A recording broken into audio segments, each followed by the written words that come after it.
$3,200. That is the amount a 61-year-old man withdrew from a Chase ATM in Fremont, California on a Tuesday afternoon in January 2026. An Indian man, green card holder since 2011, a retired engineer. He needed cash to pay a contractor who was renovating his kitchen. Cash because the contractor offered a 15% discount for paying that way. He withdrew $3,200 on Tuesday, then $2,800 on Thursday, then $3,000 on Saturday. The total came to $9,000 in a single week.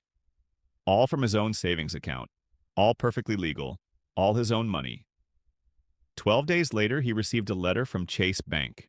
The subject line read, "Account Review, Activity Hold," with a reference number attached. His debit card stopped functioning. His automatic mortgage payment bounced. His wife could not purchase groceries.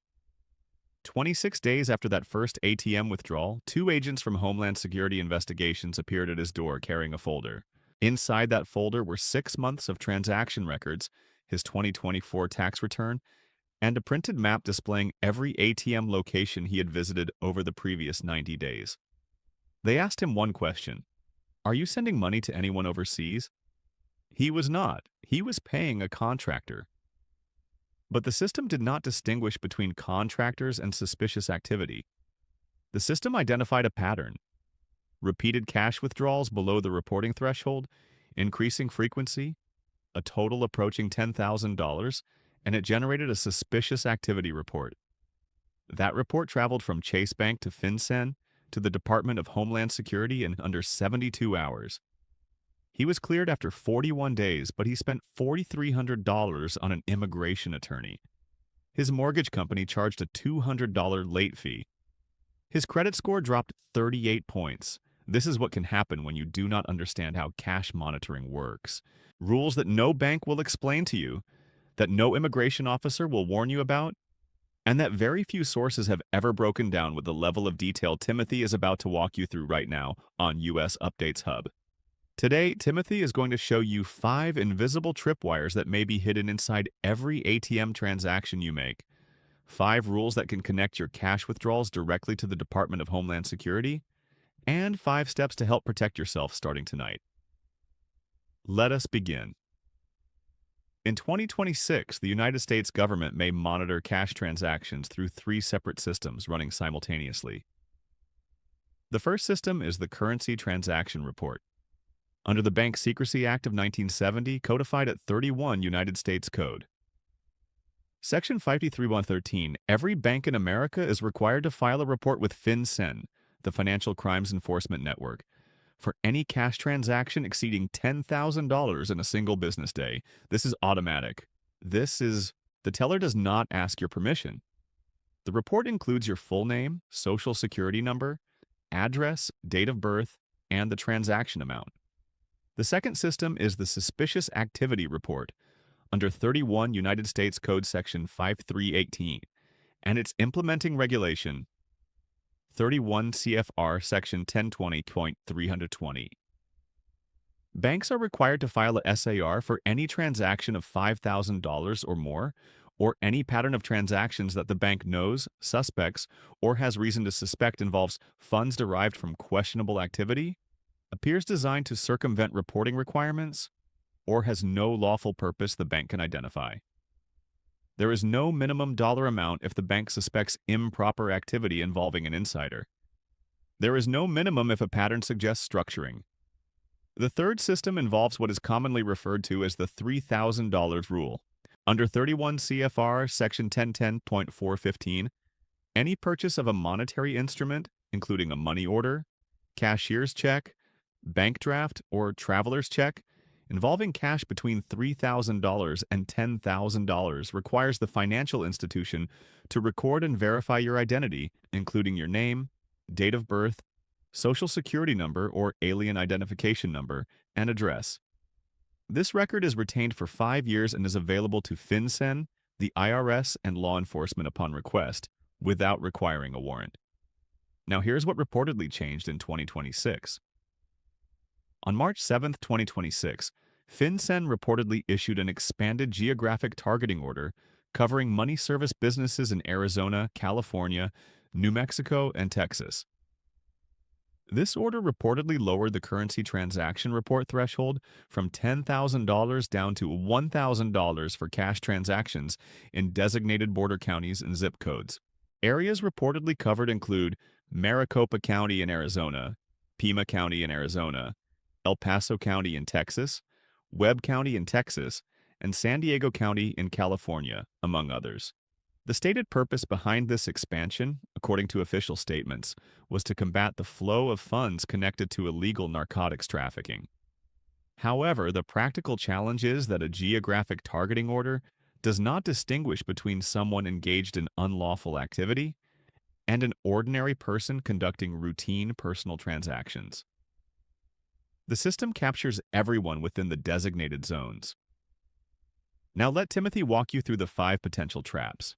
The first trap involves ATM withdrawal patterns. Banks do not only report transactions above $10,000. Banks utilize internal monitoring algorithms that may flag patterns below that threshold as well. Multiple withdrawals approaching certain amounts, such as $2,900, $2,800, or $3,100, can trigger internal alerts. If the compliance department determines your pattern appears suspicious, a SAR may be filed. Here is a critical detail. A SAR has no minimum dollar threshold when structuring is suspected. The regulation at 31 CFR Section 1020.320 states that a bank must file a SAR for transactions that aggregate $5,000 or more when deemed suspicious. But a bank's internal policy can set the monitoring threshold even lower. Many major financial institutions reportedly set internal monitoring thresholds at $2,000 to $3,000 for cash withdrawals that appear to follow a pattern. You may never be informed of this. The SAR is filed confidentially. Under 31 United States Code, Section 5318, subsection G, the financial institution is prohibited by federal law from disclosing to you that a SAR has been submitted. The second trap involves structuring. Under 31 United States Code Section 5324, it is a federal offense to structure transactions, meaning to break a large transaction into smaller ones for the purpose of evading reporting requirements. The potential penalty can be up to 5 years in federal prison and fines of up to $250,000 for individuals and $500,000 for corporations. Here is what many people do not fully understand. You do not need to be aware of the specific law to face potential charges. The government only needs to demonstrate that you intended to keep your transactions below the reporting limit. If you withdraw a large amount from an ATM on one day and a similar large amount the next day, the government may argue you were structuring, even if you simply needed funds on both occasions. To illustrate the seriousness of this, consider documented cases where individuals had their entire bank accounts seized over structuring allegations even when the funds came from entirely legitimate sources. In some cases documented by legal advocacy organizations, the IRS seized accounts containing over $150,000 without filing any criminal charges. According to research from legal organizations that track these cases from 2005 to 2012, the IRS seized over $240 million in approximately 2,500 structuring cases.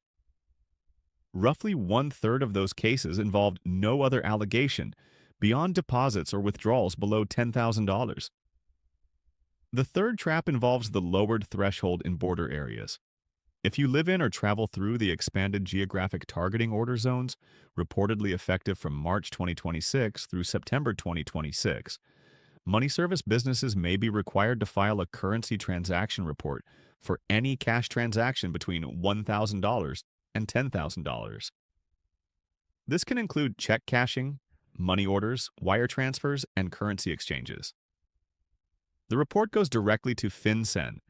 From FinCEN, it may be accessible to the IRS, DHS, ICE, DEA, FBI, and hundreds of other law enforcement agencies. The counties reportedly covered include multiple areas across Arizona, New Mexico, Texas, and designated zip codes in California's Imperial and San Diego counties.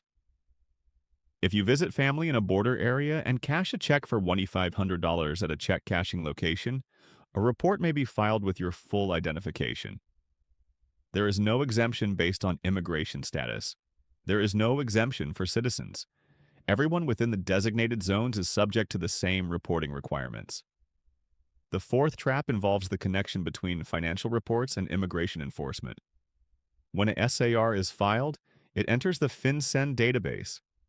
Under a data sharing framework reportedly established in April 2025 between the Treasury Department and the Department of Homeland Security, ICE reportedly submitted information requests on approximately 1.28 million taxpayers. The IRS reportedly disclosed records for tens of thousands of individuals who matched their database. Now, federal courts have intervened to some degree. Reports indicate that in late 2025, a federal court ordered a temporary suspension on certain IRS data sharing with ICE. In early 2026, another federal court reportedly prohibited DHS from using data obtained through the agreement. But here is what the courts reportedly did not do. They did not order the records already transferred to be destroyed. That data may still be accessible. The potential chain works something like this. You withdraw cash in a pattern. Your bank files a SAR with FinCEN. FinCEN data is accessible to multiple agencies. Cross-referencing occurs with existing records. An investigation may be opened. Agents may appear at your door. The fifth trap involves civil asset forfeiture. Under civil asset forfeiture law, the government can potentially seize your cash without charging you with a crime. The legal proceeding is filed against your property, not against you personally. The standard of proof is preponderance of evidence. The government only needs to show it is more likely than not that your funds are connected to unlawful activity. Your withdrawal pattern, multiple ATM transactions below $10,000, can be presented as the supporting evidence. Documented cases illustrate how this works in practice. There are cases of small business owners, farmers, and ordinary individuals who had their accounts seized based solely on their deposit or withdrawal patterns with no other allegations involved. In some documented instances, families lost tens of thousands of dollars and spent years fighting to recover their own legally earned money. The legal costs to challenge a civil forfeiture typically range from $15,000 to $25,000, according to legal advocacy organizations. And the process can take 8 to 14 months, during which you may have no access to your own funds. Now, let Timothy show you what one problematic ATM pattern can cost in real dollars.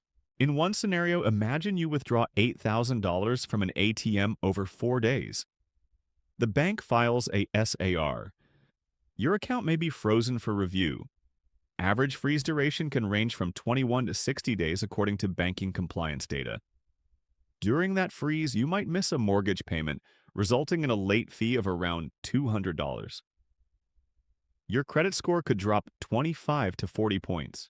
You may need to hire an immigration attorney because DHS sent an inquiry letter at an average cost of $4,000 to $8,000. Total potential cost from one ATM pattern could range from $4,400 to $8,200 plus lasting credit damage. In another scenario, imagine you live in a geographic targeting order zone and use a check cashing service regularly. Every transaction above $1,000 is reported.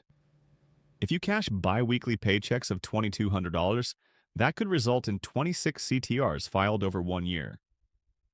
26 records in the FinCEN database. 26 opportunities for a flag. Now, compare that with using electronic direct deposit, paying your contractor with a bank transfer or check, and avoiding large cash transactions entirely. The result could be 0 CTRs, 0 SARs, 0 forfeiture risk, and 0 legal fees. The difference is significant. Cash transactions can carry substantial risk costs. Electronic banking generally carries none of these particular risks. Here is your 5-step protection plan. Step 1. Eliminate cash patterns immediately. If you must withdraw cash, consider withdrawing the full amount you need in one single transaction. Do not split it across multiple days. A single withdrawal of $9,000 generates a CTR that is entirely legal and creates no suspicion of structuring. 3 withdrawals of $3,000 across 3 days can create a pattern that may trigger a SAR. One transparent withdrawal is straightforward. Multiple smaller ones can resemble structuring.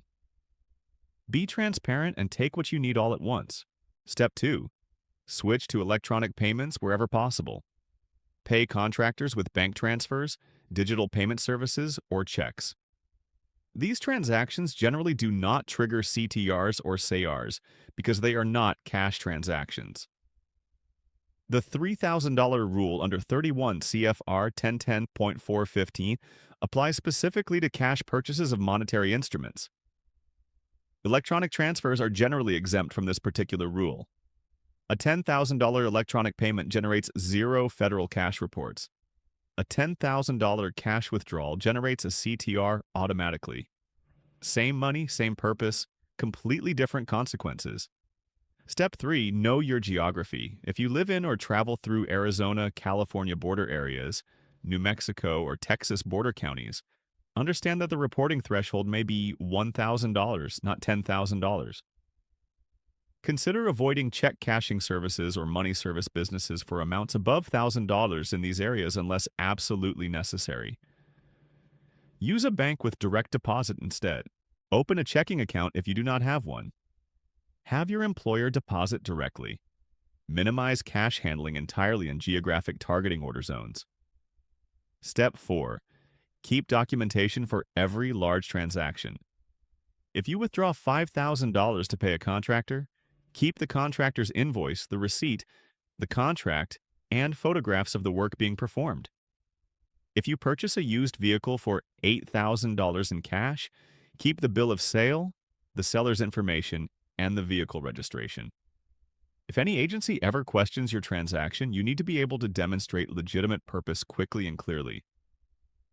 The individual in Timothy's opening story was cleared because his attorney produced the renovation contract and the contractor's business license.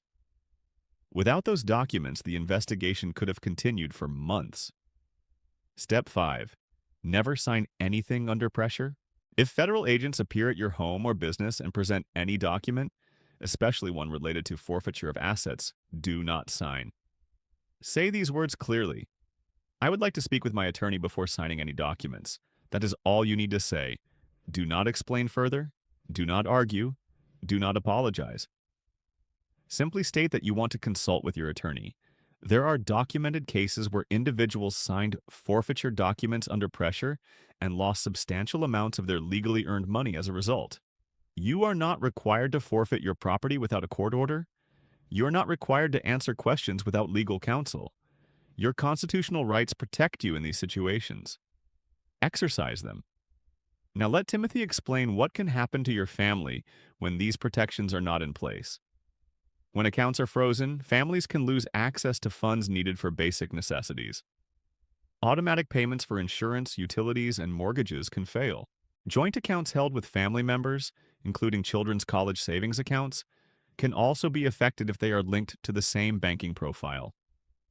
When business accounts are seized, employees who depend on those paychecks can go weeks without income. Business owners may be forced to take on debt against their homes simply to keep operations running. The impact extends far beyond the individual. It reaches your spouse who cannot purchase essentials, your children whose savings accounts may be frozen, your employees who miss paychecks, and your elderly parents who may depend on your regular financial support. Every dollar you protect by understanding these rules is a dollar that supports your family. Every ATM receipt you retain serves as documentation.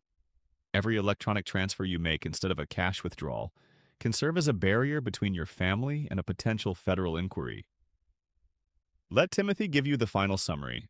5 numbers to remember. Numbers to $10,000 is the CTR threshold where every cash transaction above this amount is automatically reported to the federal government with no exceptions. $5,000 is the SAR threshold for banks where any suspicious transaction at or above this amount may be reported, and below this amount the bank can still report if they suspect structuring.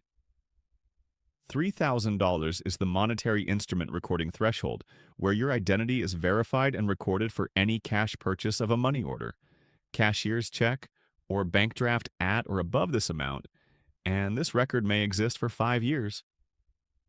$1,000 is the geographic targeting order threshold that may apply if you live in designated border areas of Arizona, California, New Mexico, or Texas.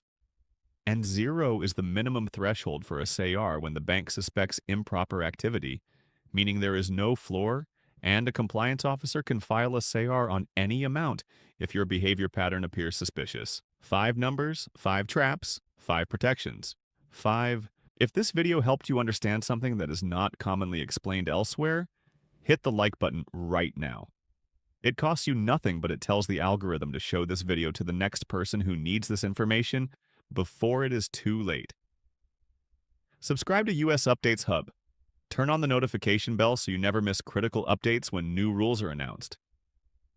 Share this video with one person in your family who handles cash regularly. One share could potentially save someone thousands of dollars in legal fees and weeks of frozen accounts. In the next video, Timothy is going to cover what can happen when you travel outside the United States and how your banking activity during your absence could potentially affect your immigration status, a topic that every green card holder should understand. That video is coming soon. Do not miss it. This information is presented for educational purposes only.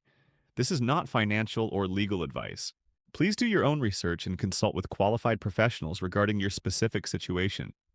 Until then, protect your finances, protect your family, protect your status. We will see you in the next video on US Updates Hub.